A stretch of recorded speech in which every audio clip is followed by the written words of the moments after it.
job's a joke you broke. Your love life's the old way. It's like you're always stuck in second gear when it hasn't been your day, a week, a month. Nyonya Anggi mengalami gangguan pendengaran yaitu gangguan persepsi motorik halusinasi pendengaran.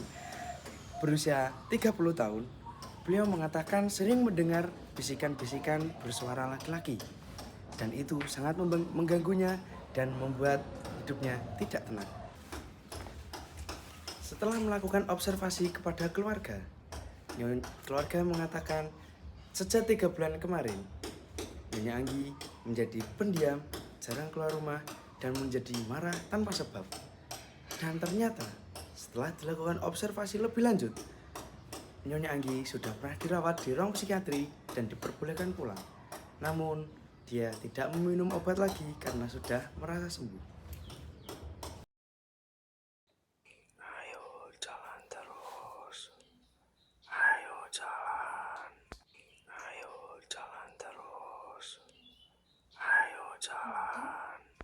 Ayo jalan terus. Ayo jalan. Ayo jalan. Kakak, tolong! Ayo jalan. Tolong kakak! Kakak! Hah? Itu suara Anggi? Anggi! Anggi kenapa Anggi? Anggi! Anggi kenapa?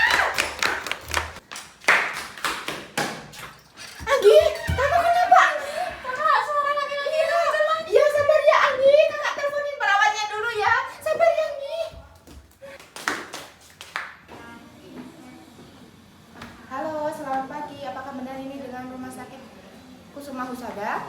Pagi, iya benar ini dengan rumah sakit Kusuma Husada. Ada yang bisa dibantu? Iya, saya Andin. Ini adik saya Anggi itu dia kumat lagi. Katanya dia mendengar bisikan suara laki-laki. Apakah suster bisa ke sini? Iya, nanti saya segera ke sana ya Mbak. Iya sus, cepat ya sus ya. Baik Mbak, selamat pagi. Iya pagi.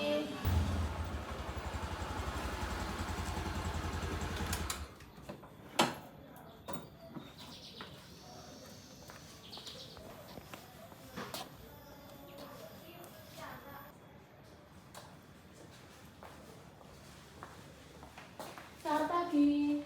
Iya selamat pagi mbak. Apakah benar ini dengan rumahnya Mbak Aini yang tadi telepon ke rumah sakit Kusuma Husada? Iya benar. Oh iya, sekarang Mbak Angginya di mana ya Mbak? Iya ada di kamar langsung aja ya mbak. Iya Mbak. Tenang ya dek, perawatnya udah datang kok.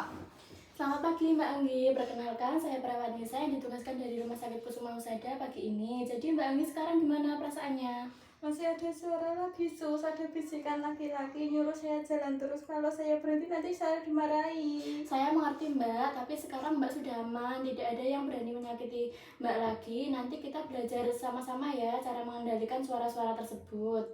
Bisa ya sus, tapi saya capek terus bergerak tanpa sadar sus. Bisa Mbak, nanti kita belajar sama-sama pelan-pelan ya Mbak.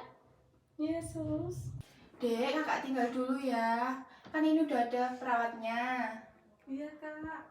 Sus, saya tinggal dulu ya, ada urusan sebentar. Iya Mbak, gak apa-apa. Iya, makasih ya sus. Iya. Mbak Anggi, biasanya suara itu muncul pas kapan ya? Pada saat saya sendirian di kamar sus. Jadi kan itu suara palsu, Mbak Anggi nggak perlu takut. Tapi itu suaranya jelas sus. Memang jelas, soalnya kan Mbak Anggi halusinasi. Nah dari kami kan ada cara untuk mengendalikan suara-suara itu. Jadi Mbak Anggi mau kan saya ajarkan? Mau sus. Nah untuk yang pertama dari kami itu ada menghardik. Nah Mbak nanti bisa memejamkan mata, menutup telinga sambil berteriak keras, pergi, jangan ganggu aku, kamu itu suara palsu. Bisa dicoba Mbak Anggi? Bisa sus. Pergi, kamu itu suara palsu, jangan ganggu aku. Bagus Mbak Anggi. Nah nanti kalau misalkan suara itu muncul lagi, Mbak Anggi bisa lakukan berulang ya Mbak Anggi. Baik sus. Mbak Anggi, nanti kalau misalkan suaranya itu datang lagi, Mbak Anggi bisa mengulanginya ya Mbak. Iya sus. Gimana sus? Ya Mbak, ini udah selesai. Kita bisa bicara di luar dulu ya Mbak. Ya bisa. Permisi dulu ya Mbak Anggi. Bentar ya dek ya.